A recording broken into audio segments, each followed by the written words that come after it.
अस्सलाम वालेकुम दोस्तों, आज हम आपको बताएंगे एप्पल कंपनी के मालिक और आईफोन, आईपैड और टच स्क्रीन जैसी मुतअद्दिद इजादात करने वाले स्टीव जॉब्स की कहानी। स्टीव जॉब्स दुनिया का बाकमाल तरीन शख्स था। ये अब्दुल फातेह जॉन जिंदाली का बेटा था। अब्दुल फातेह का ताल्लुक शाम से था। ये तालीम हासिल करने के लिए अमेरिका आया। तालीम के दौरान उसकी मुलाकात एक खूबसूरत अमेरिकी लड़की जॉनी से हुई। ये ताल्लुक आगे बढ़ गया और जॉनी हामला हो गई। अब्दुल फातेह जॉन जिंदाली ये बच्चा नहीं चाहता था। दोनों के दरमियान झगड़ा हुआ और स्टीव जॉब्स का वालिद उसकी पैदाइश से पहले उसकी माँ को छोड़कर चला गया। माँ मालियाती बहरानों का शिकार थी। उसे महसूस हुआ वो इस बच्चे की परवरिश नहीं कर सकेगी। उसने इसकाते हमल का फैसला किया, लेकिन इसकाते हमल का वक्त गुजर चुका था। चुनांचे उसने ये बच्चा किसी बे औलाद जोड़े को देने का फैसला किया। माँ ने अखबार में इश्तहार दिया। 3-4 जोड़ों ने राब्ता किया। माँ ने एक वकील जोड़े को मुंतखब कर लिया। वो स्टीव पैदाइश से पहले ही लेपालक हो गया। ये पैदा हुआ तो इस जोड़े ने उसे गोद लेने से इनकार कर दिया। उनका कहना था हम बेटे की बजाय बेटी के ख्वाहिशमंद थे। माँ ने फहरिस्त में मौजूद दूसरे जोड़े को बुला लिया। ये दोनों मियाँ बीवी गरीब थे। माँ उन्हें अपना बेटा नहीं देना चाहती थी, लेकिन उसके पास स्टीव के लिए दूध तक के पैसे नहीं थे। चुनांचे उसने 2 दिन के स्टीव को ये कहकर उनके हवाले कर दिया आप इसे आला तालीम दिलाएंगे। जोड़े ने माँ से वादा कर लिया। ये पॉल जॉब्स और क्लारा जॉब्स थे। यही आगे चल के दुनिया के इस हैरान कुन शख्स के वालिद कहलाए। स्टीव जॉब्स पढ़ने में अच्छा नहीं था।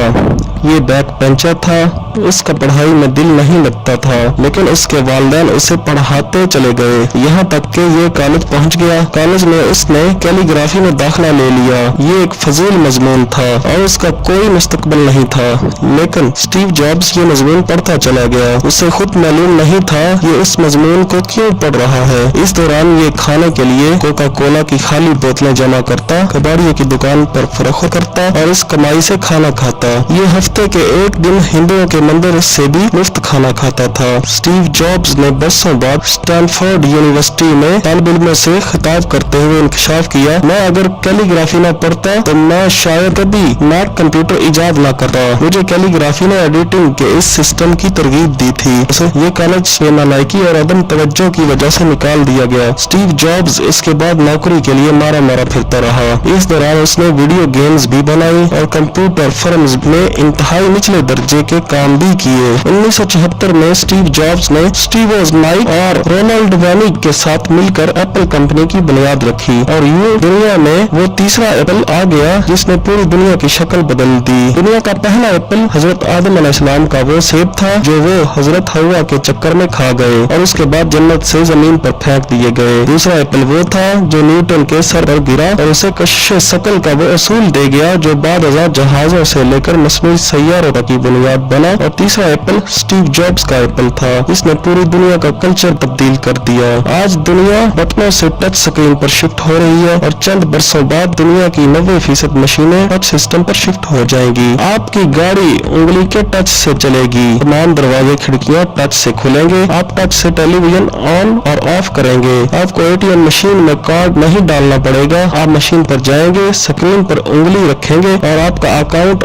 आपके सामने आ जाएगा। आपकी उंगली आपका क्रेडिट कार्ड होगी और आपको लिखने पढ़ने के लिए भी कागज कलम की जरूरत नहीं रहेगी। आप उंगली की पोरों से लिखेंगे और ये किताबी शक्ल में छपेगी। ये सब स्टीव जॉब्स के कमालात हैं। अगर स्टीव जॉब्स न होता तो शायद दुनिया को इस टेक्नोलॉजी तक पहुंचने में मजीद कई दहाइयां लग जाती। ये स्टीव जॉब्स के कमालात हैं, लेकिन इसके असल कमाल कुछ और है। स्टीव जॉब्स 2004 में लुबलबे के कैंसर का शिकार हो गया। ये खतरनाक तरीन कैंसर है और इसके मरीज अमूमन 6 माह में मर जाते हैं, लेकिन स्टीव जॉब्स ने मरने से इनकार कर दिया। ये उन दिनों आईपैड बना रहा था। चुनांचे उसने डॉक्टरों से कहा, मैंने अभी बहुत काम करने हैं, मैं मरने के लिए तैयार नहीं हूँ। डॉक्टरों ने जवाब दिया, लुबलबे के कैंसर के मरीजों के पास 6 माह से ज्यादा वक्त नहीं होता। स्टीव जॉब्स ने डॉक्टरों का हर हुक्म मानने से इनकार कर दिया और ये 7 साल जिंदा रहा। ये उस वक्त तक सांस लेता रहा जब तक आईफोन 5 तैयार न हो गया। स्टीव जॉब्स एप्पल कंपनी से सिर्फ $1 सालाना तनख्वाह लेता था। 50 सेंट मुख्तलिफ डिपार्टमेंट्स में मीटिंग्स के वसूल करता था और 50 सेंट अपनी कारकर्दगी के लिए लेता था। लेकिन उसके बावजूद ये अमेरिका का 42वां अमीर तरीन शख्स था। उसके पास 8 अरब 300 मिलियन डॉलर थे। ये रकम उसने एप्पल कंपनी और डिज्नीलैंड के शेयर से हासिल की थी। और उसका सबसे बड़ा कमाल तब्दीली था। दुनिया में अरबों खरबों लोग गुजरे हैं, लेकिन कुदरत ने इंसान के लाइफ स्टाइल को तब्दील करने का एजाज सिर्फ चंद लोगों को बख्शा और स्टीव जॉब्स दुनिया के इन चंद खुशनसीबों में शुमार होता था। दुनिया में पहिया बनाने वाला इंसान, तब्दीली का सफीर, जिसने पहली बार कपड़ा बुना था वो भी बाकमाल था, जिसने बिजली इजाद की, जिसने बल्ब बनाया, जिसने हवाई जहाज इजाद किया, जिसने टेलीफोन बनाया, जिसने कंप्यूटर इजाद किया और आखिर में जिसने टच स्क्रीन का नजरिया दिया, ये भी बाकमाल था और ये भी तब्दीली का सफीर था। स्टीव जॉब्स बेशुमार नालायक लोगों का मोहसिन था। अगर स्टीव जॉब्स ना होता तो हम आज भी कंप्यूटर को सहमी हुई नजरों से देख रहे होते। स्टीव जॉब्स 5 अक्टूबर 2011 को कैंसर की वजह से हमारा साथ छोड़ गया, लेकिन उसका टच स्क्रीन इनकलाब हमेशा हमारे साथ रहेगा, क्योंकि आज का इंसान जिस तरह बल्ब के बगैर जिंदगी नहीं गुजार सकता, बिल्कुल उसी तरह टच स्क्रीन इनकलाब कल के इंसान की समाजी जिंदगी का 50% होगा और ये 50% स्टीव जॉब्स का हिस्सा है। दुनिया में 99.99% लोग मरने के बाद मिट्टी में मिलकर खत्म हो जाते हैं और चंद साल बाद उनका नाम तक वक्त के सफों से मिट जाता है। सिर्फ 1% लोग मरने के बाद जिंदा रहते हैं। स्टीव जॉब्स इन 1% लोगों में से एक था और दुनिया में जब तक टच स्क्रीन जिंदा रहेगी उस वक्त तक ये स्टीव जॉब्स भी जिंदा रहेगा। दोस्तों, अगर आपको हमारी वीडियो अच्छी लगी तो लाइक कीजिए, कमेंट कीजिए, दोस्तों के साथ शेयर कीजिए और हमारा चैनल दुनिया कहानी सब्सक्राइब जरूर कीजिए।